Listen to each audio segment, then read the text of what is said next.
Akkam jirtu maatii yuutuubii dammadaamuu kan taatan hundumtinuu nagaan waaqayyoo bakka jirtan hundumaatti isin haa qaqqabun jedha.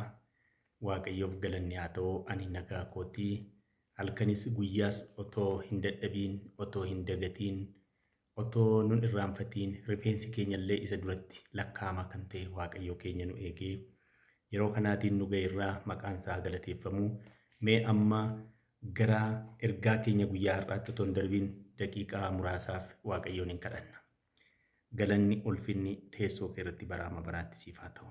Hundumaa kan dandeessu. Samii kana utubaa malee kan dhaabde. Lafa kanas yaa waaqayyoo bishaan irratti kan diriirsite. Sitti kan fakkeeffamu tokkollee hin jiru. Kan biyya lafaarraatii dursitee maqaa keenyaan nu waamte, nu jaallatte. Maqaan kee haa galateeffamu. Dhuguma yaa waaqayyo gooftaa sagalee kee kana dhaga'uudhaaf namoonni biyya adda addaa kan jiraatan afaan kana kan dhaga'an dhuguma yaa waaqayyo sagalee sirraa dhaga'aniin sirraa dhageenyu kanaatiin akka ittiin fayyina argannuuf ati nu gargaari. Mana isaanii dhaqi ergaa kana isaanitti dubbadhu. Ati yaa waaqayyo gooftaa waan hundumaa dandeessa. Mana nama hundumaa rukuchuu ni dandeessa. Nuunis balbala rukutaa isiniif hin banama jetteetta. Yaa waaqayyo nama balbala kee dhaabbatee balbala rukutee balballi banamuuf akka taanu nu gargaari. Sagalee kee kana nutti dubbadhu maqaa Yesuusiin. Ameen. Waaqayyoon galanni haa ta'uun isiniin jedhaa. Egaa waaqayyoo hunduma keenya biyyoota garaagaraa kan jiraannu, biyya alaas kan jiraannu, biyya Itoophiyaa keessas kan jiraannu, sagalee waaqayyoo kana kan dhageenyu hundumtinuu bakka jirtanitti nagaan waaqayyoo isiniif haa ta'uun jedhaa. Har'a ergaa bara dhumaa kan jedhudha kan ani isiniif qabadhee dhiyaadhee jiru. Ergaan bara dhumaa kun maa inni laata? Ergaa bara dhumaa Addaamirraa kaasee hanga dhuma biyya lafaatti maaltu jira? Maaltus ta'uuf jira? Kan jedhu sagalee waaqayyoo faana wal qabsiifnee walitti dubbanna. Kanaaf ergaa bara dhumaa kan jedhee isiniif dubbadhe jechaadha. Mul'ata Yohaannis keessatti kan jedhu mul'ata Yohaannis boqonnaa 14 lakkoofsa 7 kan inni dubbatu. Kunoo ergamaan biraan waaqa keessatoo balali'uu nan argee sagalee guddaadhaanis waaqayyoon sodaadhaa gara tasgalchaa fi yeroon inni itti faradu jala ga'eera jedha. Waaqayyoon sodaadhaa gara tasgalchaa fi bishaan kan uume, lafa kan uume, galaana kan uume, waan hundumaa kan uume isa sodaadhaa gara tasgalchaa fi yeroon firdii isaa jala ga'eera jedha. Firdiin waaqayyoo jala ga'uusaa maaliin beekna laata? Dhuguma beeknaa laata? Waaqayyo dhokseetu firdii kana nutti fidamoo yookiis ifa baasee nutti meera laata? Waaqayyo dhoksaadhaan nama kamiyyuu miidhuun barbaadu, itti faraduu hin barbaadu. Jalqabamee Addaamirraatii mee haa kaanumee biyyi lafaa kana waaqayyo Addaamiif waan akka inni uume macaafa seera uumamaa keessatti argachuu ni dandeenya. Seera uumamaa keessatti kan inni dubbate waaqayyo jalqaba waaqaaf lafa uumuusaa. Kanaan booda suutuma suutaan guyyaa tokkoffaa, guyyaa lammaffaa, sadaffaa, arfaffaa jedhee dhuma irratti gaafa guyyaa jahaffaa nama hin uumne akka bifa keenyaatti, akka fakkeenya keenyaatti jedhee akka inni dubbate. Ergasii waaqayyo nama uume akka bifa isaatti, akka fakkeenya isaatti jedha.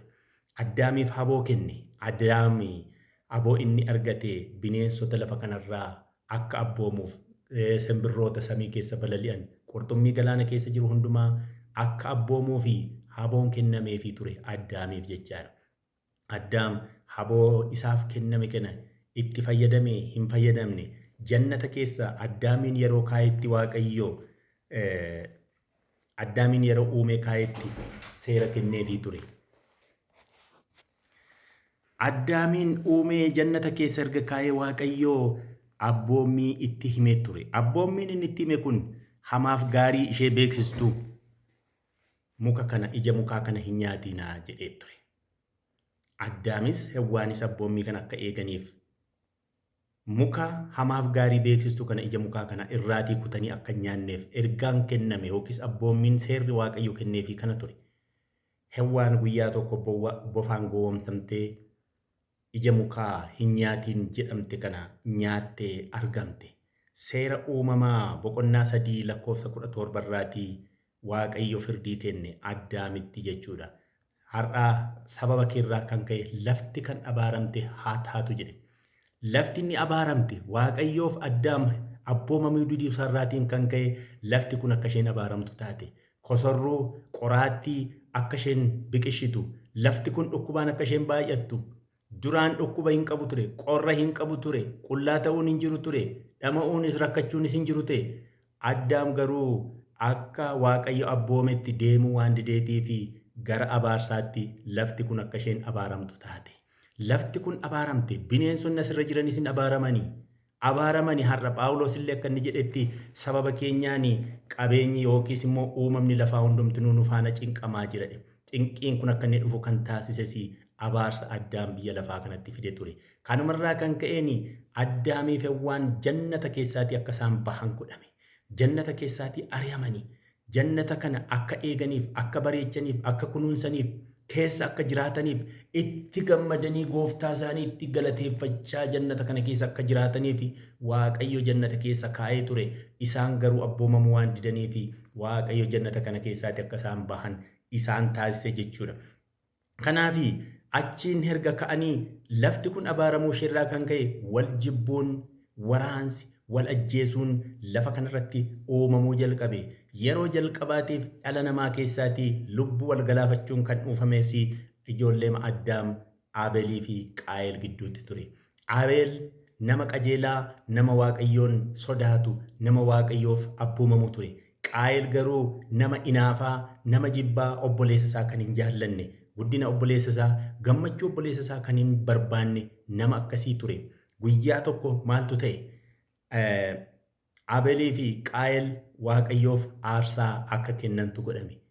Aabeel nama hoolota tiksu ture. Qaayel immoo nama lafa qotu, nama qotee oomisha midhaanii gashuudha.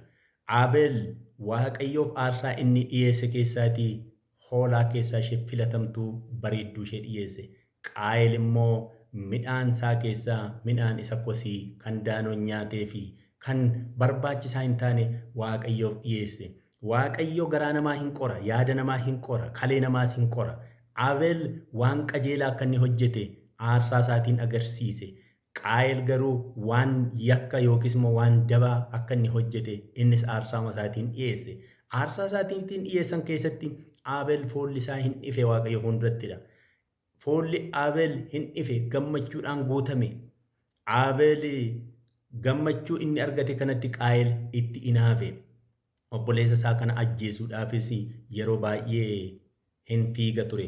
Waaqayyos akkasuma jedhe, cubbuun gara balbala keetti qaxxisaa jirti. Ati garuu yaa Qaayel isa mo'adhu jedhee Waaqayyo itti dubbate. Cubbuun inni itti qaxxise kun maayinni obboleessa isaa ajjeesuuf karoorfatee ture. Obboleessa isaa ajjeesuudhaaf karoorfatee guyyaa mijataa eeggata ture. Kanaaf Waaqayyo isa argee fagootti cubbuu fi yakki gara balbala keetti qaxxisaa jirti. Yaa Qaayel ati mo'adhu kan jedheetti dubbatee fi Qaayel kana hin dhageenye, gurra isaatii irrayyuu hin yaane, obboleessa isaa ajjeesuudhaaf halkaniif guyyaa dhama'a ture. Osuma dhaga'uu guyyaa tokko achi baasee gowwoomsee obboleessa isaa bakkee namni agarretti ajjeesee biraa deebi'e. Waaqayyo Qaayelitti dhufee isa gaafate. Obboleessi kee Aabeeloo jedhee gaafatennaan ani tiksee obboleessa koo miti, eegduu obboleessa koo miti jedheetu deebii kenneefi jechuudha. Deebii akkasiitu jira. Biyyi lafaa abaaramuu isheerraa kan kaate egaa Aabeeliif Qaayel irraati ani obboleessa koo nan tiksa miti, eegduu obboleessa koo miti jedhee dhiiga dhangalaasuun karaa Qaayel kana jalqabe jechuudha. Ittuma fufe cubbuun namni baay'achaa akkuma dhufe, akkuma namni lafarratti baay'achaa deeme, cubbuunis lafarratti baay'achaa deeme. Cubbuun akkuma baay'achaa deeme, dheekkamsi Waaqayyoos lafarratti baay'achaa dhufe. Kan biraan Qaayel obboleessa isaa erga ajjeesee booda maaltu ta'e? Dhiigni Aabeel Waaqayyotti akka inni iyyatu. Qaayel eegduu miti haa jedhu iyyuu malee sanyii Qaayelee fi Qaayel Waaqayyo hin abaare. Qaayel cubbuu isaatiin lafa onaa keessa akka jooru godhe. Waaqayyo sanyiin Qaayel lafarra baay'achaa dhufe. Sanyiin Qaayel kun lafarratti baay'achaa dhufuunsaa warri lubbuu ajjeesan lafa kanarratti baay'achaa babal'achaa dhufanii, kan sagaagalan, kan ajjeesan, kan Waaqayyoon arrabsan, kan Waaqayyoon salphisan lafarratti baay'achaa dhufanii. Kanaaf Waaqayyoo ergaa kan biraa erge sanyiin jallootaa bal'achaa deemuu isaaniif akka fakkeenyaatti mandara Sodomiif Gomoraa fakkeenya fudhachuun ni danda'ama. Sodomiif Gomoraa keessatti namoonni baay'achaa akkuma dhafin walirratti sagaagaluun obboleessi obboleettiitti deebi'uun akkasumas immoo yakka jibbisiisaa dhiiraaf dhiirri walitti deebi'uun dubarriif dubarri wal faana sagaagaluun homosekshuwaal kan jedhamu kuni achi biyya Sodomiif Gomoraa keessatti eegale. Biyya Sodomiif Gomoraa keessatti eegaluun kuni Waaqayyoon eekkamsiise. Yakki akkasii kun Waaqayyo akka inni eekkamu godhe Loxitti dubbate. Waaqayyo nama isaa otoo dhoksee waa raawwachuun barbaadu waan ta'eef Loxitti ergaa dubbate. Ergaan inni Loxitti dubbates ani yakka mandara Sodomiif Gomoraa kana argeera. Ittis gaddeera. Nan balleessade. Ibiddaan nan gubadhe. Waa biraatiin miti. Ibiddaan akka inni gubatu yaa Loxati keessaa bayyade. Loxitti erga dubbatee booda Waaqayyo guyyaa jedhe sanatti mandara Sodomiif Gomoraa ibiddaan gube.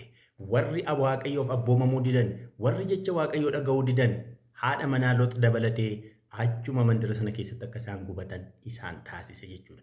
Eekkamsi Waaqayyoo kanaan hin dhaabbanne. Ammas ijoolleen Loxii fi Lox erga achii bahanii booda warri lafarratti hafan ammas immoo cubbuun ittuma baay'achuu jalqabe. Akkuma diirama kaasee dhiiraaf dhiira, dubaraaf dubara waliin sagaagaluun kan Waaqayyo uumeetiin ala raawwachuun kun abaarsa gara biyya lafaatti kan Addaamiif kana waan irra kan caalu fiduu jalqabani. Kana fiduu jalqabuu isaaniitiin ammas Waaqayyo nama isaa Nohitti dubbate. Nohiin akkana jedhe, yaa Nohi ani nama uumuu kootti baay'ee gaddeeradhe. Gadduusaa agarsiise Waaqayyo ammas hin eekkame cubbuu jirutti bishaaniin lafa kana nan balleessa. Ati kan ittiin badisa jalaa ooltu bidiruu tolfadhu jedhee Nohitti dubbate. Nohis bidiruu tolfachuu qofaa miti.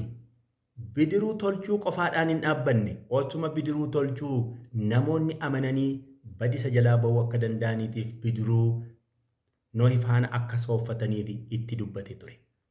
Nohi ganamas galgalas Waaqayyo bishaaniin lafa kana balleessuuf jira. Kottaa bidiruu sooffannaa. Kottaa bidiruu sooffannee badisa jalaa oollaa. Badisa Waaqayyo fiduuf jedhe jalaatii hin oollaa. Kottaa jedheetu labsa ture addunyaa kanatti. Biyyi lafaa garuu isa dhaga'uu hin dandeenye. Nohiin dhaga'uu hin dandeenye. Itti ga'isaa turanii. Itti baacaa turanii. Dhuguma Waaqayyo bokkaadhaan biyya lafaa balleessaa. Hin sobda malee. Ati raajii sobaa dubbatta malee. Ati sobdeen nama gowwoomsita malee jedhaniitu Nohiitiin itti kolfaa turanii.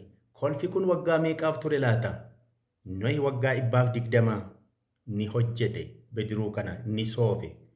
Waaqayyoo guyyaan isaa gaafa inni ga'u, guyyaan eekkamsa kanaa gaafa inni ga'u, Nohii fi warra Nohiif abboomamanii turan sana bidiruu sanatti akka isaan galan abboome. Nohittis dubbate bineensota keessaa sanyiin isaanii lafarraa akka hin banneef gosa gosaan dhiiraan dhalaatiin bidiruu kanatti galchi jedhee itti hime Waaqayyo. Bidiruu sanatti ofuma isaanii ajajamanii bidiruu sana keessa galanii halkan 40 guyyaa 40 roobni hamaatu ture. Rooma hamaa, qilleensa hamaa lafa kanarratti roobaa ture. Lafti kun hanga bantii Waaqaatti galaanaan guutte. Bidiruun Nohii bishaanirraa oliif gadi deeme, gadi hin dhidhimne, irra keessa bishaanirra deemaa ture. Yeroo itti namoonni Nohitti kolfaa turan suni, Nohitti ga'iisaa kan turani, arrabsaa kan turani, atiin sobda, raajii sobduuti, Waaqayyo gonkuma kana hin godhu warri jechaa turan bishaan keessatti dhumani. Reeffi isaanii bishaanirra yeroo inni irra keessa fiigullee bidiruu keessa taa'ee Nohi hin ilaala ture.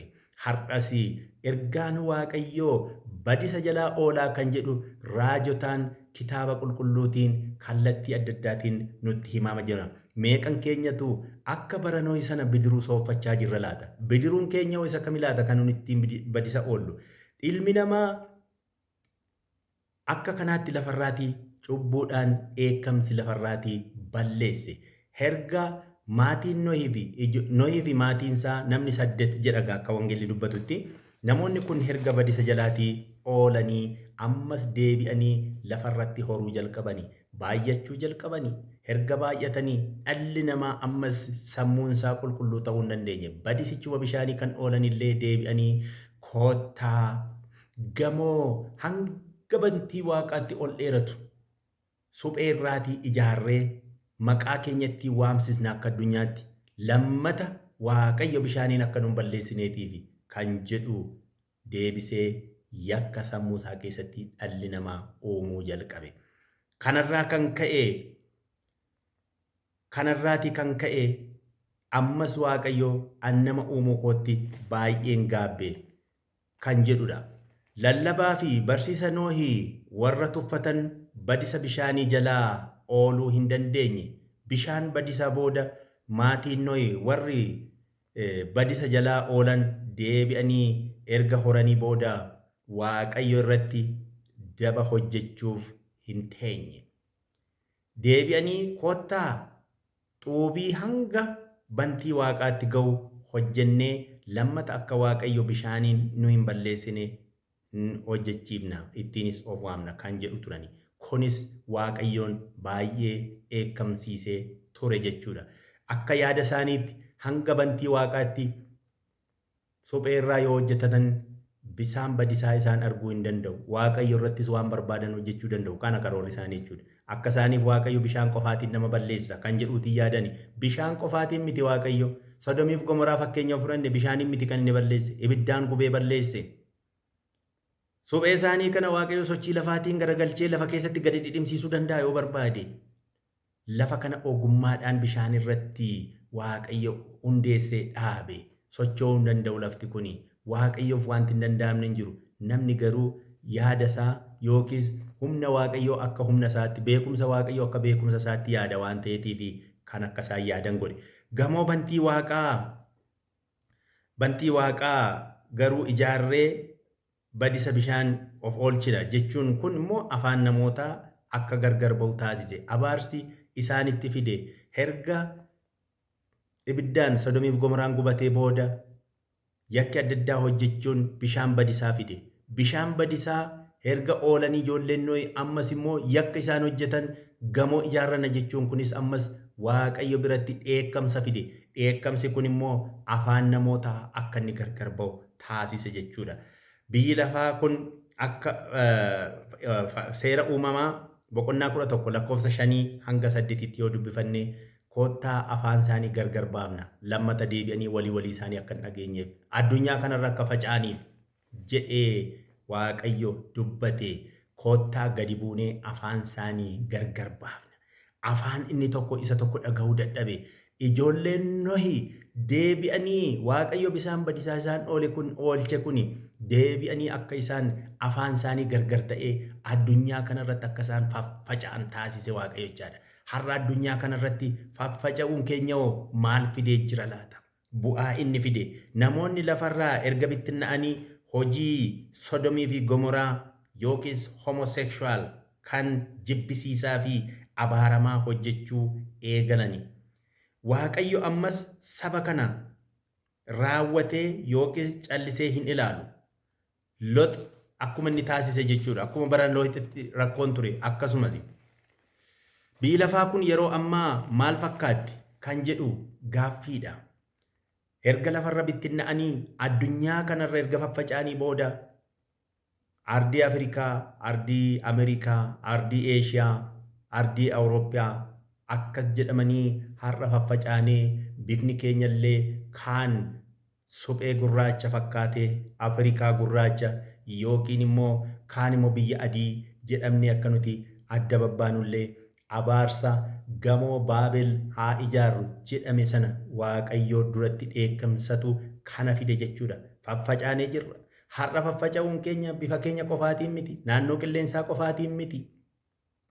Yaadaan illee faffaca'anii jirra. Kaan sooressa biyya sooressootaa jedhamee, kaan biyya hiyyeessotaa jedhamee, kaan biyya gurraachaa jedhamee, kaan biyya adii jedhamee obbolaan kun akkasitti faffaca'anii addunyaa kanarratti teenyee jirra. Kana qofaas miti. Biyyoonni gurraachonni akka namaan gadiitti yookiis immoo akka garbootaatti akka isaan ilaalaman, biyyi adii immoo nama akka waaqatti dhiyaatutti akka isaan ilaalaman, garaagartummaa yaadaallee nama gidduu akka inni jiru taa'ameetu jira jechuudha. Kun abaarsa gimbii Baabel uumuudhaa fi ijoolleen Nohi hojjetantu kan addunyaa kanatti fidee har'a faffacaanee walii keenya dhaga'uu, walii keenyatti dubbachuu, yaadaanis ta'e afaaniinis gargar bittinnaanee akka teenyu abaarsi kun nutti fiduusaa ilaalla jechuudha. Kanaaf har'a maal keessa jirti addunyaan keenya kun? Addunyaan bara Nohi keessatti turame maal fakkaata? Addunyaan bara Loot keessatti turame maal fakkaata? Erga gimbiin Baabel ijaaramuuf qophaa'ame afaan isaanii bibittinna'eetii asitti sabni Israa'elis akka inni bibittinna'u achi keessaati Abrahaam kan inni waamame. Abrahaam saba Waaqayyoo, sabni addunyaa kanarra jiru hundumtuu maqaa isaatiin akka inni waamamu, maqaa isaatiin akka inni eebbifamu, Waaqa Abrahaam, Waaqa Yaaqoob, Waaqa Yisaaq jedhamee maqaa kanaatiin namallee eebbisuun akka inni danda'amu Waaqayyo Abrahaamin eebbisee achuma keessaati. Biyya Gibxi keessa turanii waggaa dheeraatiif seenaa isaa asitti kaasuun illee kaayyoo keenya yoo ta'uudhaa baatellee kan ergaa har'aa yoo ta'uudhaa baatellee Gibxi keessa yoo xiqqaate waggaa 450 ol garbummaatiin gurguramanii kanaan booda Waaqayyo saba isaa Gibxi jalaatii kan baasu Museetiin kaase gara biyya abdachiifameetti akka isaan galan taasise. Addunyaan har'a bittinnooftee jirtu kun yaada adda addaatiin kallattii adda addaatiin bittinnaatee jirti jechuudha. Bittinna'uun keenya qofaatiin akkuma diirama isinii kaase waraanni sabni saba irratti, biyyi biyya irratti meeshaalee gurguddaa har'a addunyaa kana sodaachisu kan akka niikileerii obbolaan walirratti akka isaan ka'an illee kana goosifamee jira jechaadha. Meeshaa gurguddaa walitti darbatanii xiyyaara nam malee socho'an akka diroonii walitti erguudhaan mandarra akka inni walii gubatu. Fakkeenyaaf Raashiyaa fi Yuukireeniin har'a akka fakkeenyaatti fudhachuu dandeenya. Obbolaama ijoollee Nohi turaniin jarri kun. Isaanuma kanatti har'a meeshaalee gurguddaa walitti darbatee walii isaanii ficcisiisaa jira. Biyyoonni kakkaanis Afrikaa keessatti yoo fudhannee ilaalle kanuma wal fakkaatudha. Biyyi guddates, biyyi guddachaa jirus, biyyi sooressis, biyyi hiyyeessis har'a meeshaa walitti ergeetu ittiin wal fixaa jira. Wal nyaachaa jira, wal gurguraa jira. Maal fidaa jira laata kun? Maal fidaa jira laata? Isa kana bidiruu Nohi kan soofsifatan badisa jalaatii kan oolan nama meeqa bara sanatti? Har'a hoo? Dheekkamsi kun jiraama? Dheekkamsi Waaqayyoo jiraama har'a lafarra? Nutuun argine malee obbolaan obbolaa faana dhiigni guyyaa guyyaatti dhangala'aa oolu otoo safarama ta'e, otoon argina ta'e kan safaramaa oolu daangaa hin qabu. Lubbuun badaa oolu daangaa hin qabu. Kun dheekkamsa. Sammuun namaa of wallaalee, sammuun namaa obboleessa akka obboleessaatti ilaaluu dhiisee Aabeliif Qaayel kan hojjechaa turan har'as hojjetamaa jiraama. Sanyiin Qaayel har'as lafumarra jiru. Sanyiin Aabelis jiru. Qaayeltu Aabeliin ari'achaa jiraama har'a. Qaayeltu Aabeliin ajjeesuuf jiraama. Sagalee Waaqayyoo dhaga'uu dhiisuudhaan kun Waaqayyo eessa akka inni jiru beekuu dhiisuutu yakka kan akka inni babal'atu nu gochaa jiraama. Bidiruu sooffadhaa jedhamee yeroo itti himamu sana sooffachuu dhiisaniitu ati sobduudhaan, ati raajii sobduudhaan Waaqayyoo bokkaa lafa kanarrattuu tasuma hin roobsisuu hin danda'u jedhanii warra amantii hin qabne akkasii kanatu warra Nohiin jibbaa turan maqaa jibbiinsaatti maxxansaa turantu bade bara sana. Har'as immoo warri akka kanaa warri sanyii yeroo Nohi turan sun har'as jiru. Meerri Waaqayyo Yesus Kiristoos gara lafaatti hin dhufu firdiidhaaf sobadhaam kuni. Yesus Kiristoos du'aayyuu hin kaane sobadhaam kuni. Warra jedhantu jira har'as. Isaan kun osuma akkas jedhanii diingata itti dhufaam. Firdiin sun guyyaan sun itti dhufa. Makkoon diinkadha. Bara Nohitti akkuma ture bara dhufaatii ilma namaattis akkasuma ta'a.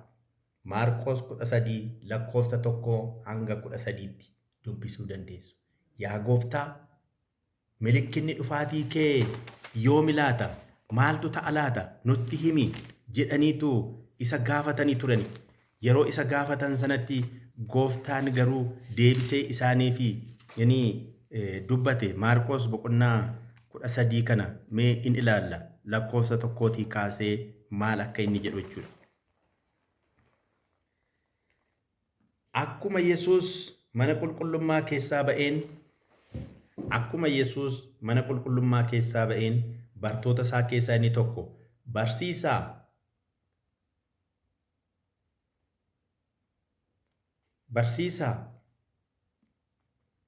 mee dhagaa gurguddaa kana, ijaarsa babba'eessa kanas ilaali ittiin jedhe. Yesuus deebisee, ijaarsa gurguddaa kana ilaaltaa? Iddoo kanatti dhagaan hin diigama malee tokkollee walirratti hin hafu jedheeni. Yesuus gaara ejersaa gubbaa gara mana qulqullummaatti garagalee otoo taa'uu Phexrosiin, Yaaqoob, Yohaannisiif Indiriyaasiin kophaatti isaan gaafatanii, nutti himi, kun yoom ta'aa? Wanti kunis hundinuu yoom raawwatamuuf jedhu moo milikkiti isaas maalii jedhanii. Yesuus immoo, homtinuu akka isin hin wallaalchifnetti akeekkadhaa yookiin of eeggadhaa. Baay'een ani Kiristoos jechaa maqaa kootiin hin dhufu, namoota baay'ees in wallaalchisu. Lolaaf oduu lolaa yommuu dhageessan hin nayinaa. Kan akkasii kun ta'uun irra jira. Kun garuu ammallee dhuma isaa miti. Sabni saba irratti, mootummaanis mootummaa irratti in ka'a. Sochii lafaa iddoo adda addaatti beellis in ta'a. Wanti kun garuu jalqaba ciniinsuuti. Garuu of eeggadhaa, isaanoo yaa'ii garagaraatti dabarsanii isin in kennu. Manneen sagadaa keessattis in reebamtu. Anaaf jettanii fuula abboota biyyaa, fuula moototaa duras in dhaabbattu. Kunis dhugaa isaanitti in ba'a jedha. Asuma irratti nan dhaaba. Dhumni biyya lafaa mallattoon isaa maali? Nutti himi yaa gooftaa jedhanii gaafatan. Gooftaan mallattoon isaa jalqabni ciniinsuu yookiis jalqabni muddamaa maal akka inni ta'e isaanitti hime. Maarqos boqonnaa 13 keessumaa lakkoofsa 3 irraatii kaafnee yoo dubbifne jechuudha. Muddama yookiis immoo ciniinsuun jalqabaa inni tokkoffaan maqaa kootiin dhufu ani Kiristoosii jedhanii raajii sobaatiin nama goomsanii namoota hedduu kan wallaalchisan, namoota hedduu karaarraa kan kaachisan hin dhalatu yeroo sanattidha. Ana miti kan jedhe wangeela kanatu jedha. Haa dubbifnu. Eenyumti keenya iyyuu haa dubbifnu. Maarqos boqonnaa 13 lakkoofsa 3 irraatii kaasee maqaa kootiin dhufu nama wallaalchisu, nama baay'ee gowwomsu, nama baay'ee karaarraa kan kaalchisan kan akkasii hin baay'atu yeroo sanattidha. Jalqaba ciniinsuu kanarratti kanatu jira. Wangeela kana kan dubbifannu of eeggannootiin ilaaluu qabna jechuudha. Dhuma biyya lafaarra jirra. Dhuma biyya lafaarra jiraachuu keenya inni tokko raajiin sobdoonni baay'achaa akka isaan deemanidha. Yeroo tokko miidiyaa irratti kan dhageessaniif dhugaan ba'a. Dhageessaniittus ta'uu danda'a. Keessumaa rakkoo biyya keenya keessatti kan uumamaa jiru kana faana wal qabatee gosa adda addaatu raajiin dubbata. Inni kaan waggaa 5 jedha. Inni kaan waggaa 10 jedha. Inni kaan waggaa 15 jedha. Yaaduma tokko irratti. Yaada 3 yaada 4 otoo ta'e haa ta'u. Yaada garaa garaa otoo ta'e haa ta'u. Nama tokko irratti kan raajame 3 4. Kanarraa maal hubanna? Hafuurichi tokko taanaan, Waaqayyo bira taanaan, ergichis tokkuma ta'uu qaba. Inni kan biraan maqaa isaatiin kan dhufan qofaa miti, kan nama wallaalchisan sobdoota qofaa osoo hin taane mootummaan mootummaa irratti akka inni ka'u, mootummaan mootummaa irratti, biyyi biyya irratti isa amma har'a arginu qofaa miti. Waggaa 10 waggaa 20 duras mootummaan mootummaa irratti ka'aa ture. Akkuma biyya keenyaatti fakkeenya yoo fudhanne Itoophiyaa fi Eertiraa yoo fudhanne walirratti ka'anii wal fixaa turan bara 1990 irratti jechuudha. Lubbuu baay'eetu bade. Har'a yoo ilaalle Raashiyaa fi Yuukireen yoo fudhanne ilaalle biyyaaf biyya kan wal rukuchaa jiru. Kaanis kan wal doorsisaa jiran baay'eetu jiru. Biyyuma keessatti immoo siviil waariin baay'een ka'ee akka namoonni baay'een wal fixaa akka isaan jiran argaa jirru. Civil war inni jennu kun yookiin immoo biyyuma tokko keessa taa'anii sabni tokko saba tokko faana wal rukuchuun kun har'a eegale miti. Waggaa 50 dura, waggaa 60 duras, waggaa 100 duras ture. Waggaa 200 duras hin ture. Jaarraa 17ffaa keessatti keessumaa amma waraana addunyaa tokkoffaa, waraana addunyaa lammaffaa yoo jennee fudhannee ilaalle biyyi biyya irratti ka'ee wal fixaa turan. Baay'ee wal fixaa turan. Jalqaba ciniinsuu jalqaba muddamaati jedhee waan kaaseef waggaa 200 inni ture har'a hin ture isa jennu miti. Dhufaatii Kiristoostu ture isa jedhu nutti agarsiisa miti kun. Waggaan tokko Waaqayyo duratti waggaa 1000, waggaan 1,000 immoo guyyaan tokko immoo waggaa 1,000. Akkas jedha sagalichi waan ta'eef waggaa 200 ture har'a sagaleen kun kan inni barreeffame. Biyyi biyya irratti mootummaan mootummaa irratti hin ka'a jedhamee inni barreeffame. Walakkaa jaarraa tokkoffaa keessa yeroo wangeelli kun barreeffame jechuudha. Jaarraa tokkoffaa keessa yeroo dhaloota Kiristoos jalqaba tokko jedhamee jalqabame waan ta'eef yeroo sana kan inni barreeffame jechuudha. Gara waggaa 2000 oliiti erga barreeffame jechuudha. Mootummaan mootummaa irratti hin ka'a. Beelas hin dhageessuudha. Beellis nama akka inni fixaa jiru. Har'a Afrikaa keessatti nama meeqa beela kan gargaarsa barbaadan? Dhaabbanni nyaata addunyaa kan inni gabaasu jira. Itoophiyaa keessatti meeqa barbaada? Somaalee keessatti meeqa barbaada? Iddoo kaanitti meeqatu? Har'a beelaan dhumaa jira addunyaa keenya keessa. Biyyootumti guddatan jedhaman illee har'a dhuguma quufanii nyaataan of danda'anii jiraatu yoo jedhame maqaa isaaniitu guddateedha malee hiyyeessi guutechi keessas rakkachaa jiran baay'eetu jira. Terorizim jedhamee kan maqaan waamame kun biyya Afrikaa keessatti qofaa miti. Biyya Ameerikaa keessa terorizimiin guute. Biyyoota guddatan keessa guddatan qabeenya qabu waan hundumaan of ga'anii iddoo jedhan keessatti har'a badee balleessaan guute baay'eetu jira jechuudha. Guyyaa guyyaatti lubbuun badaa oolu biyyootuma guddatan keessatti Ameerikaa kana keessatti guddina isheetiin of dhoksitee haa teessu malee kan lubbuu wal balleessaa oolan sanyiin Qaayiliif Abeel kan du'aa oolu har'a lakkoofsan qaban. Kana dheekkamsichatu nutti fide, abaarsichatu nutti fide malee kan biraan hin jiru. Abaarsa kana jalaa akka baanuuf immoo Kiristoos ilma Waaqayyoo isa ta'etti akka amannuufi Wangeela Yohaannis boqonnaa 3 lakkoofsa 16 irratti kan inni dubbates akkasii. Kunoo Waaqayyoo biyya lafaa akkana jaallateeroo tokkicha ilma isaa dabarsee akka kennutti isatti kan amane hundinuu akka hin banneef jireenya bara baraa haa qabaatuutiif malee jedha. Jireenya bara baraa akka qabaannuutiif tokkicha ilma isaa dabarsee nuuf kenneerra. Tokkicha ilma isaa dabarsee ittiin nu jaallateerra. Gara Waaqayyootti araaramuuf cubbuu kana jalaa baanee badisa kana jalaa baa'uuniif amma Kiristoos gara biyya lafaatti ergamee karaasaa gara jireenyaatti akka nuti galluufi. Ana karaan, ana dhugaan, ana jireenyi, anaan malee gara abbaatti kan geessu hin jiru karaan jedha. Karaa gara biraa nan gala kan jedhe hundinuu hattuudha, saamtuudhas jedha. Karichi garuu balballi isaa anaanii jedha. Balballi kun karaa Kiristoos kan nuti gara Waaqayyootti ol galuu kan nuti dandeenyu, araara argachuu kan nuti dandeenyu, fayyuu kan nuti dandeenyu. Kanaani hojii ergamootaa boqonnaa 4 lakkoofsa 12 irraa waaqarrattis lafarrattis maqaa kamiinuu fayyinni namaaf hin kennamne maqaa Yesuusiitiin malee jedha. Maqaa Yesuusiitiin fayyinni siif kennameera. Maqaa Yesuusiitiin araarri siif kennameera. Araarri nuuf kennameera. Kanas wangeeluma isaarraa asumarraatii arganna jechuudha. Hojii ergamootaa boqonnaa 4 lakkoofsa 12 irraati. Maqaa kamiinuu namni fayyuu akka hin dandeenye lafarrattis eessarrattis fayyinni namaaf hin laatamne maqaa Yesuusiitiin malee kan jedhuutiin nuu ka'a jechuudha. Mee kanaaf egaa obboloota koo nuti har'a kan nuti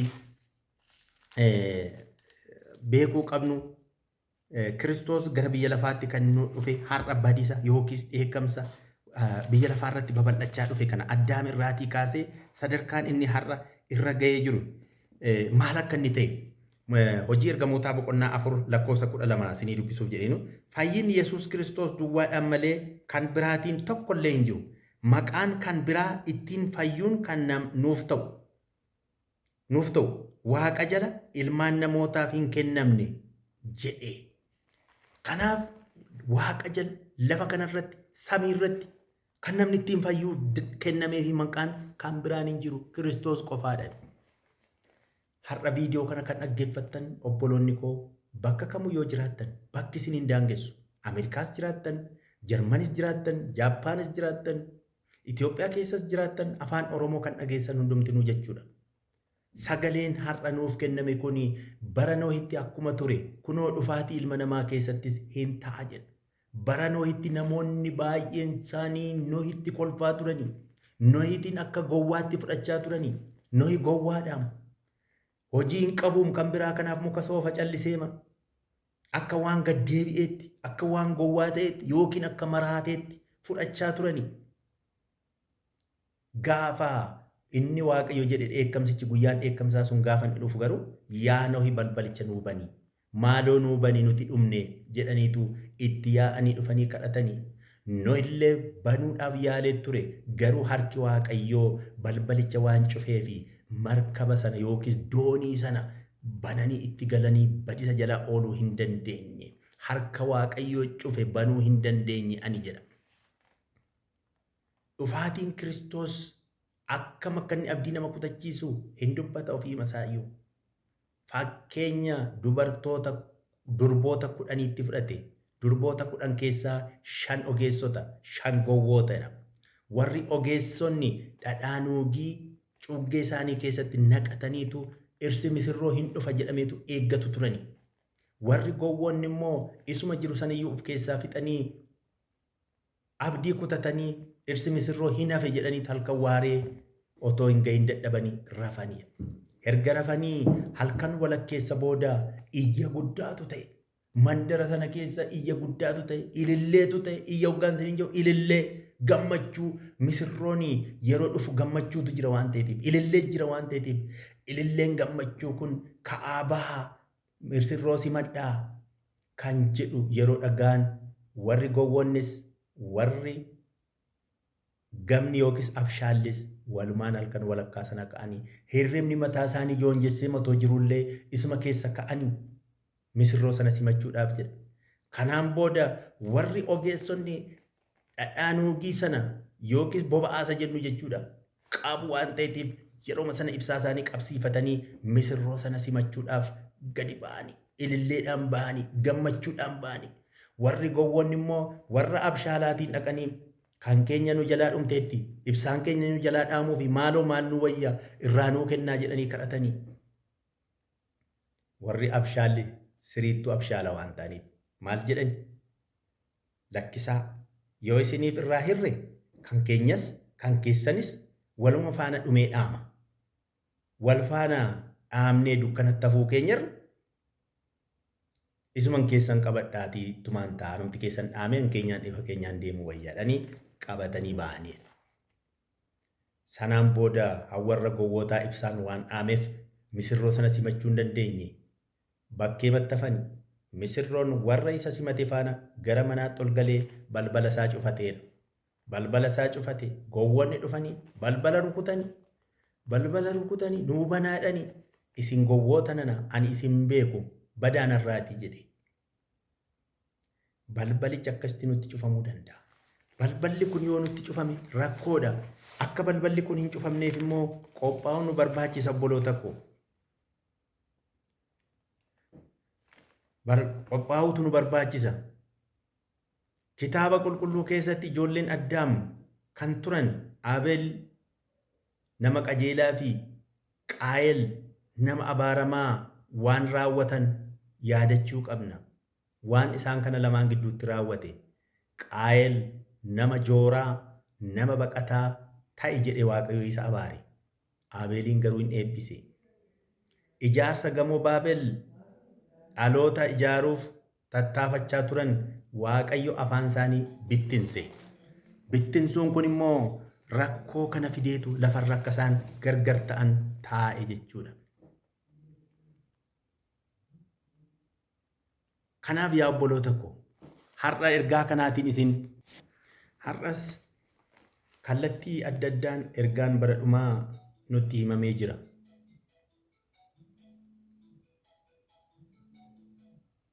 Fakkeenyaaf Yohaannis 14:7 innis sagalee guddaadhaan yeroon firdii isaa jala waan ga'eef Waaqayyoon sodaadhaa ulfinas kennaafi isa Waaqa lafa galaana burqaa bishaanii uumeefis sagadaa jedhee jedha.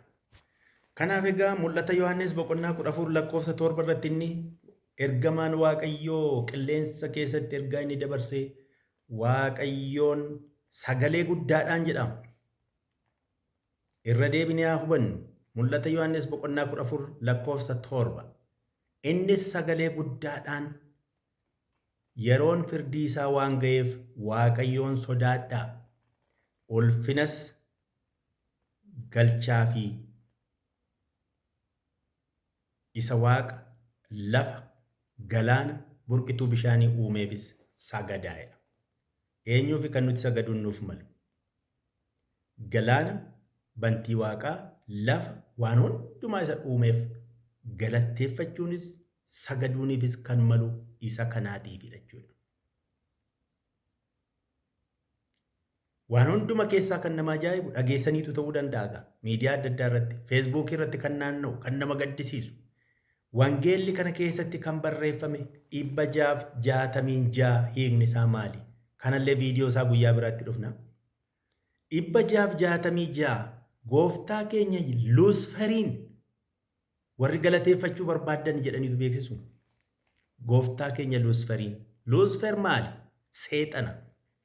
Hafuura hamaadha. Sagaleen Waaqayyoo immoo firdiinsaa jala gaheera waan ta'eetiif yeroon inni itti faradus gaheera waan ta'eef waaqa lafa waan isa keessa jiru hundumaas kan uume isaaf sagadaa isa galateeffadhaadha sagalee guddaadhaan. Namoonni garuu har'a qabeenya guddaa argachuu barbaadde biyya lafaa kanarratti beekamtii argachuu barbaadde gara 666tti koottu jechaadha jiru. 666tti. 666 har'a maal fakkaata? Homosekshuwaalii kan gaggeeffamu ta'uu danda'a. Hojii seexanaati waan ta'eetiif jechuudha. Hojiin seexanaa maali? Maqaa waaqaa hin waamtu. Yeroo ta'e viidiyoo tokko irratti kan dhaggeeffatamaa ture namni wayii miseensa 666 ta'e ergasiitii immoo booyee gara waaqayyootti han deebi'a jedhee miidiyaa irratti intarviiyuun ta'eefii ture. Namoonni isa gaggeessan kun akkam fayyaadhaan galata waaqayyoon jedhee galata egaa maqaa waaqayyoon miseensa keenya taatanii ennaan maqaa waaqayyo waamuun hin eeyyamamu. Maqaa waaqayyo waamuun hin eeyyamamu miseensa keenya kan ta'e. Maal jedha malee nagaa fayyaa akkasuma jedhamarraan kan hafe maqaa waaqaa dha'uun hin danda'amu. Amantiirraa bilisa waan taaneetiifidha. Amantiirraa bilisa taanaan ati waaqayyoon hin beektu jechuudha. Waaqayyoon beekuudha qabna. Qabeenyi biyya lafaa kun numoo hin qabu.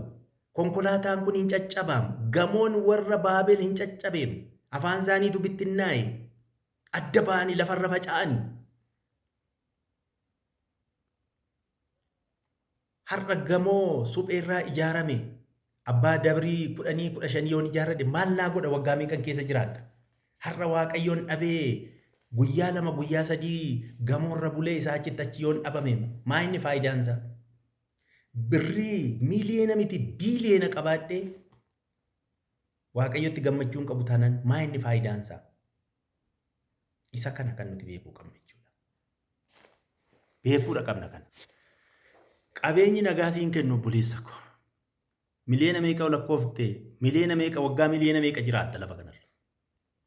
Waaqayyo wajjin guyyaa tokko buluu sii wayyaa. Nagaa qabaattee waggaa 1,000 guyyaa tokko jiraattee waaqayyotti abdiidhaan jiraachuu kee wayyaa. Han nagaa hin qabne, han eebba hin qabne waggaa 1,000 jiraachuurra. Abaarsaan waggaa 1,000 jiraachuurra eebbaan guyyaa tokko jiraachuutu filatama. 666 dhuma biyya lafaa kanaa ta'uusaa agarsiisa.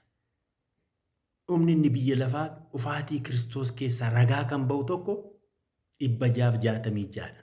Namni waaqayyoon dhiisee seexana akka inni waaqessu, waaqayyoon dhiisee seexana duukaa akka inni ba'u, dinqii waaqarraatii gad harca'u hin taasisa. Hanga ibidda roobsutti illeedhamu. Isa kana kan godhamaa jiru. Lakkoofsichis lakkoofsa namaatidha. Icciitii illee hin qabu. Icciitiinsaa seexana hordofuma jechuudha.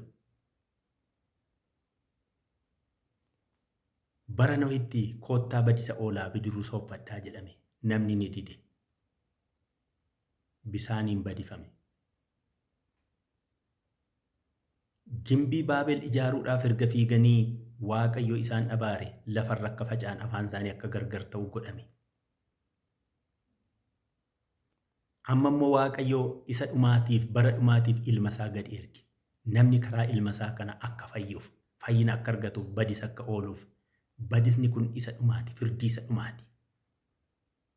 Gara ilma Waaqayyootti kan dhufe badisa jalaatii akka inni ooluutiif.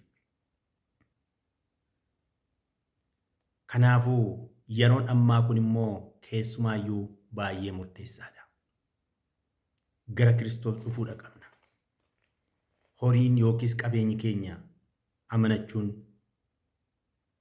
dubbichi sobadha. Kiristoosiin dhufu jechuun har'as mul'achaa jira. Akkuma bara Nohitti jechaadha.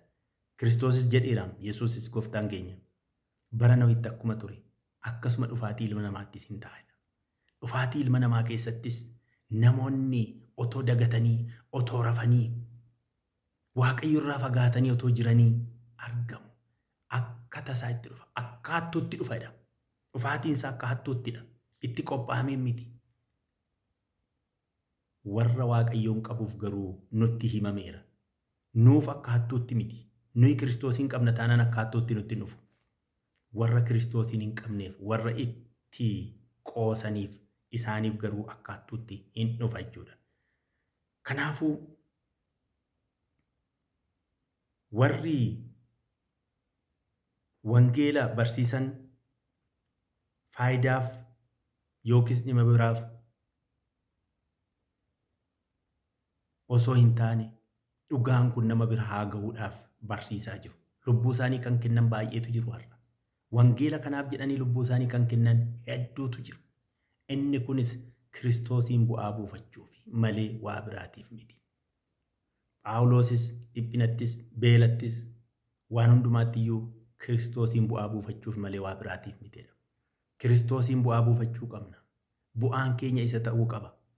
Har'a lafa kanarratti bu'aan nuti buusuu qabnu yoo jiraate ija hafuuraa, ija sagalee Waaqayyoo dabarsuudhaan kan hafe waan biraa ta'uun hin qabu jechuudha. Qabeenya qabaachuun cubbuu miti. Akkaataa itti qabeenya kana itti fayyadamnutu cubbuutti nu geessuu danda'a. Qabeenyi nuti lafa kanarratti qabnu kun ittiin yakka hojjechuuf, ittiin cubbuu hojjechuuf horra yoo taane cubbuudhaan malleechaadha. Ittiin hiyyeessota gargaaraa, ofis gargaaraa, maatii keenya gargaaraa, sagaleen Waaqayyoos biyya lafaa kanarratti akka inni labsamuuf gargaaraa, qabeenya keenya kanarra yoo oolchine eebba qabna. Akka Qaayel yoo taane garuu abaarsaaf taana jechuudha. Akka Aabel hojii Waaqayyoo ittiin hojjechuuf halkaniif guyyaa qabeenya keenya yoo aarsaa goone, humna keenya yoo aarsaa goone, beekumsa keenya aarsaa yoo goone eebbaaf taana. Kanaaf egaa iddoo adda addaa, biyya adda addaa, naannoo adda addaa, ganda adda addaa, magaalaa adda addaa Itoophiyaa keessas ta'e biyya alaa warri dhaggeeffattan kun of haa qopheessinu. Barichi nutti dhiyaate akka inni jiru. Baricha bitaa jedha Phaawulos. Bara kana bituudha qabna. Bara kana bituu jechuun immoo abshaalummaadhaan deemuu qabna. Kiristoos wajjin deemuudha qabna. Adeemsi keenya adeemsa Kiristoos deemee ta'uudha qaba. Adeemsa biyya lafaa keessatti nama akka ijoollee Qaayelfaa, akka Sodomiif Gomoraa kan nu taasisee badisaaf nu qopheessu ta'uu hin qabu. Ani maal keessan jira? Akkamittan jira? Akkamittiin of qopheessee jira ani? Haalli namni itti jiraadhu kun har'a galgala kana Kiristoos otoon dhufa ta'e dhuguma ani qophaa'eeraa jennee of gaafachuu qabna. Ergaan koo har'aa kunis kanuma. Namni kamuu bakka jirutti akka of gaafatuufi ani of qopheessee hin jira. Kiristoosiif of qopheessee jireenya bara baraatti gahuluudhaaf ani gahumsa qaba. Adeemsi koo kun maal fakkaata? Waaqayyo biratti maal fakkaata laata? Hamma beeknu, hamma dandeenyu Waaqayyo kan jaallatu hojjechuu yookiis Waaqayyoof abboomamuutu nurraa barbaachisa. Hamma dandeenyu. Kan humna keenyaa olii inni iyyuu nu dandeessisa. Fooniif dhiigaan miti. Beekumsa keenyaan miti. Waaqayyo beekumsa isaatiin nu dandeessisa. Hafuura isaatiin nu gaggeessisa. Seerri kee ifa miila kootiif, ifa karaa kootiiti jedha Daawit garbichi Waaqayyo. Seerri Waaqayyo ifa keenya. Dukkana keessa hin jirru. Nuti dukkana keessa hin jirru. Ijoollee dukkanaas miti. Ijoollee Waaqayyooti. Ijoollee ifaati. Ifa keessa deddeebina. Yoo isatti jiraanne nuti ifa keessa deddeebina. Ergaa Yohaannis isa tokkoffaa boqonnaa tokkootii kaasnee yoo dubbifanne ijoolleen Waaqayyoo maal fakkaachuu akka isaan qaban. Namni Waaqatti dhalate, namni ergama Waaqaa of keessaa qabu cubbuu keessa akka inni hin jirre. Hafuura qulqulluutti yoo deddeebine ifa keessa akka nuti jirru. Ifa keessa jirra taanaan immoo gara Waaqayyootti dhufna. Dukkana keessa hojiin dukkanaa hojii seexanaati waan ta'eef hojii dukkanaa kana dhiisuutti of qopheessuudha qabna. Mee guyyaa guyyaatti Waaqayyoon haa kadhannume. Ifa keessa akka inni deebi'uuf na gargaari yaa Waaqayyo jennee Waaqayyoon haa kadhannu. Akka bara Noohitti ta'e sana otoo hin beekin badisni akkuma isaanitti dhufe. Otoo hin beekin badisni akkanatti hin dhufneef yaa Waaqna qopheessi jennee haa kadhannu. Jaalala Waaqayyoo of keessaa haa qabaannu. Akka bofaa abshaala, akka gugee garraamii jedhama. Biyyi lafaa kunii karaa isheen cilaattii ishee namatti dibdu hin beekani. Cilaattii ishee namatti dibdi. Ati Waaqatti yoo dhalatte biyyi lafaan si jibbitiin akka koo ta'uu qabdaa jettiin. Dursa anaan waan na jibbaniif isiniinis yoo sin jibban homaa hin dinqisiifatiinaa jedhama sagalee keessaati. Mee Yohaannis boqonnaa 16 lakkoofsa 33. Wangeela Yohaannis boqonnaa 16 lakkoofsa 33. Wangeela Yohaannis boqonnaa 14 lakkoofsa 24. Yohaannis 14 tokko. Roomee boqonnaa 5 tokko hanga 2.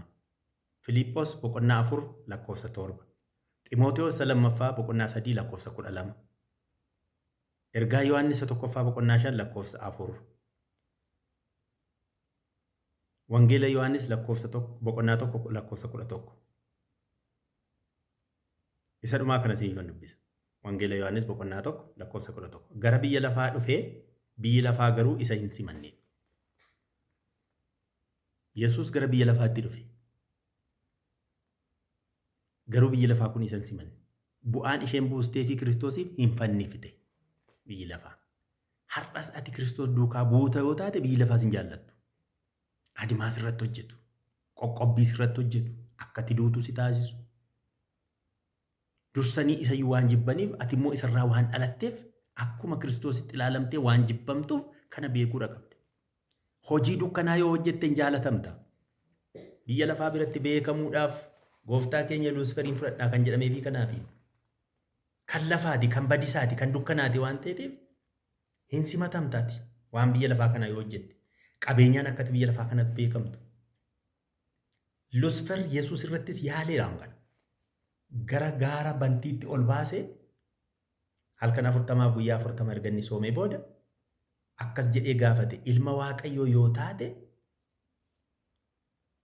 ilaali addunyaa kana agarsiisi biyya lafaa kana ilaali mootummoota kana ilaalchise gamoo ilaalchise namoota lafa kanarra socho'an ilaalchise kun hundumtuu naaf kennameerraa jedhee seetan. Kun hundumtuu naaf kennameera. Ati immoo kufii naasa gadii nan sii kennaa biyya lafaa argamtu kana. Miidhagina argamtu kana biyya lafaa kana siifan kennaa. Wanti biyya lafaa irra jiru kun asumatti hafa fudhattee asiitii hin galtu. Ximootewoos keessatti kan inni jedhes kan inni dubbates qullaama keenya dhalanne qullaama keenyas immoo deebinadha. Gara biyya lafaatti yeroo dhufne waa finnee dhufne. Yeroo asii deemnus homaa waa fudhattee deemtu hin qabdu. Kanaaf maaf dhiphatta waa'ee biyya lafaatiif. Hojii seexanaaf jettee maaf dhiphatta. Xinqolaan kan baay'atu asuma irratti, walitti tolchuun kan baay'atu asumatti, sanyii qaayiltu kana hojjetamu.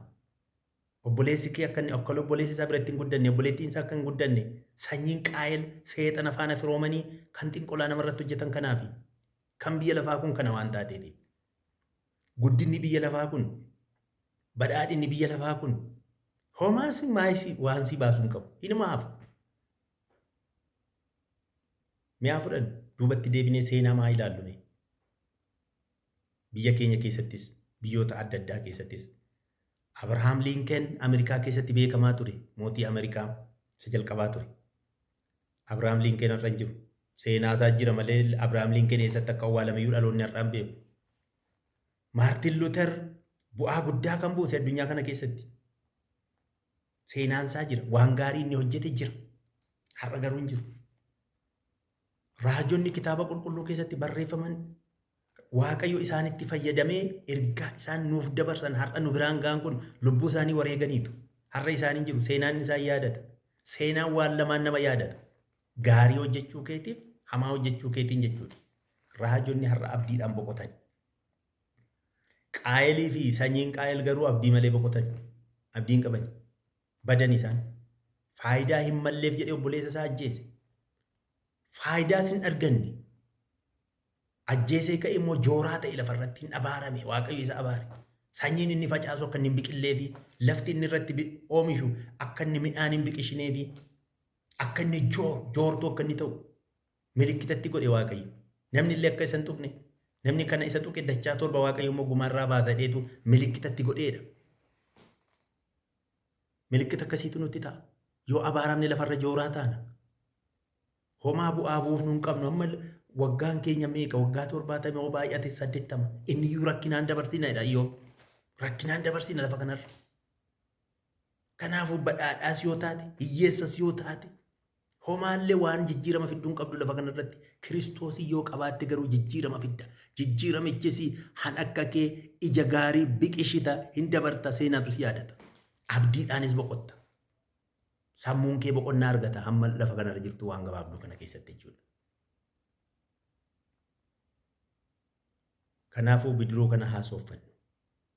Bidiruu Nohi sooffate kana har'a nuti sooffachuu qabna. Bidiruun kun immoo Kiristoosiif of qopheessuu jechuudha. Kiristoosiif yoo of qopheessine, Yesuusitti yoo of qopheessine, Phaawulos akkuma inni jedhe, ani Kiristoosiin akkuma fakkaadhe isin immoo ana fakkaadhaa jedhe. Anaaf isin har'a Yesuusiin fakkaachuudha qabna. Akkaataa inni biyya lafaa kanarratti deddeebi'uudha qabna. Akkaataa inni deddeebi'etti kitaaba qulqulluu guyyaa guyyaatti haa dubbifannu. Meeshaa waraanaa hidhadhaa jedheedhaam. Kophee miila keessanitti kaawwadhaa, gonfoo miila keessan mataa keessan irras kaawwadhaam jedheen. Maanni meeshaan sun? Meeshaan sun sagalee Waaqayyooti waan biraa hin jiru. Sagalee Waaqayyoo hin beeknu taanaan kitaaba qulqulluu guyyaa guyyaatti hin dubbifannu taanaan rakkoo guddaadha. Rakkoo guddaadha. Akkasumatti deddeebi'uu hin qabnu. Dhuguma kiristaana taanaan meeqan keenyatu kitaaba qulqulluu harkaa qabna. Meeqan keenyatu kitaaba qulqulluu manaa qabna. Kitaaba qulqulluu kana bituudhaaf yoo nu rakkisellee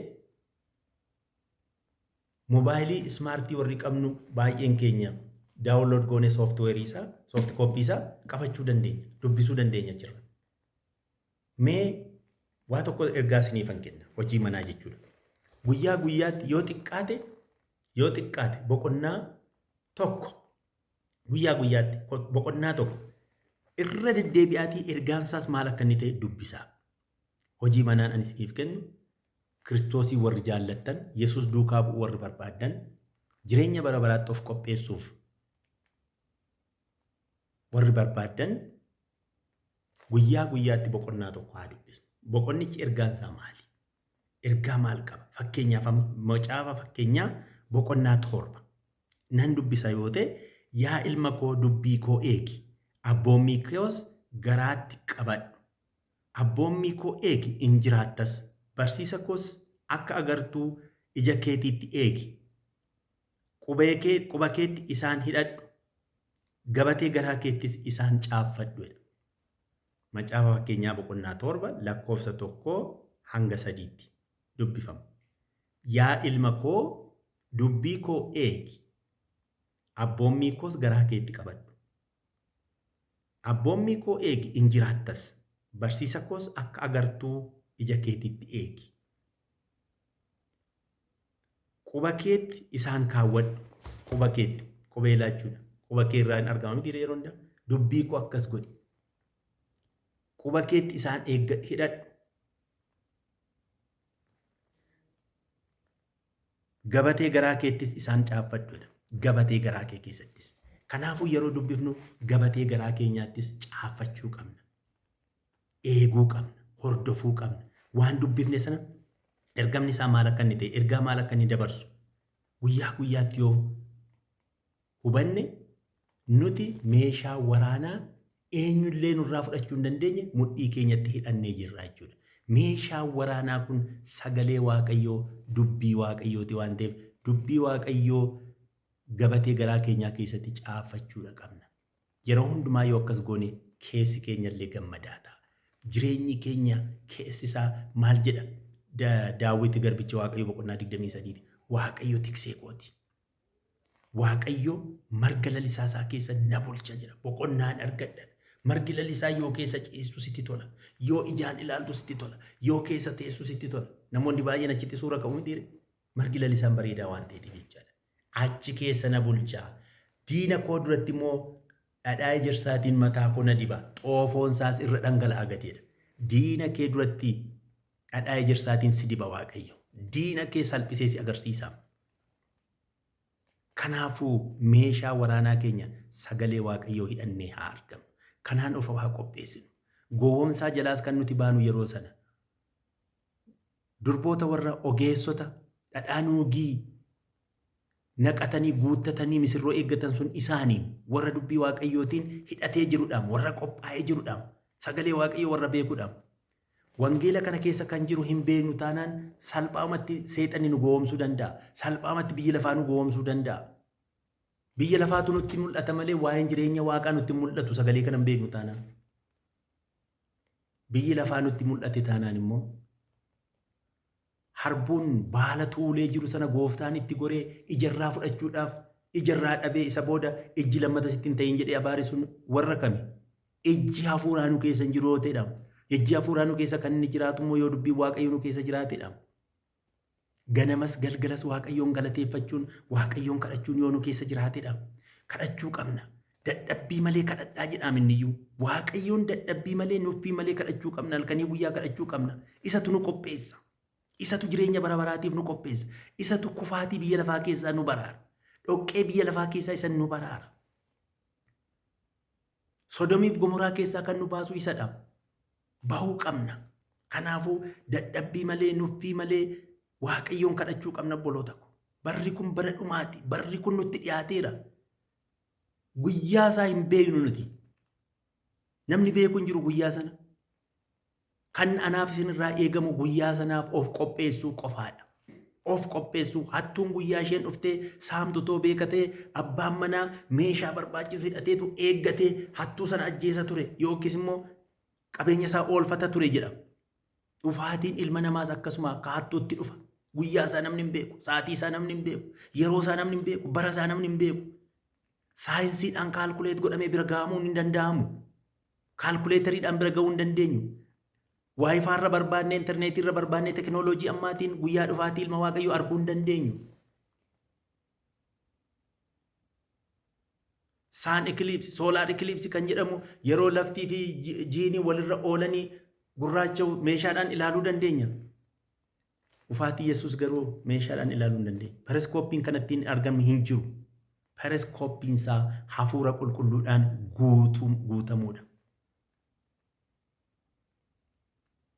Sagalee isaa keessatti kan hin dubbates Filiippos keessatti.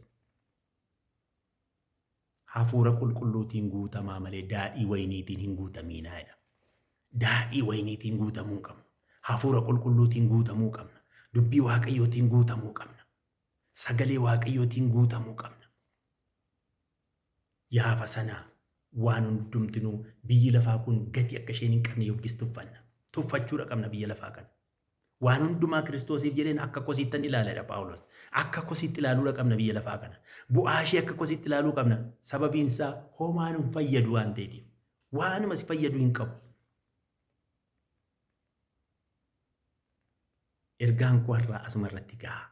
Kanaaf dhaggeeffattoonni yuutuubii Dammadaamuu kan taatan bakka jirtan hundumaatti guyyaa hundumaatti viidiyoo haaraallee isinii gadhiisuudhaaf akka isin qaqqabuuf yuutuubii kana saabskraayib gochuudhaan gara fuulduraatti ergaa sagalee wangeelaa walirraa akka barruutiif maatii keenya akka taataniitiif kabajaan isin gaafadhaa. Kadhannaa keessanii nu yaadadhaa. Kadhannaatii wal yaadannaa. Mee isa xumuraa kana Waaqayyoon galateeffannaa. Hunduma kan dandeessu galanni siif haa ta'u yaa Waaqayyo. Sagalee kee nutti dubbatteetta. Waaqaaf lafa bishaan isa keessa kan jiraatu kan uumeef sodaadhaa galatas galchaa fi isaaf sagadaa jettee nutti dubbatte. Barri kun bara dhumaa ta'uu isaas nutti dubbatte. Dhuguma yaa Waaqayyo barri kun bara dhumaati. Bara dhumaa kanatti badisa jalaa akka oolluuf ati nu gargaari. sagalee dhageenya kanatti akka jiraannuutiifis yaa Waaqayyo hubannaa nuuf kenni. Maqaa Yesuusiin. Ameen. Galatoomaa fayyaa ta'aa. Ayyaanni Waaqayyoo si wajjin haa ta'u.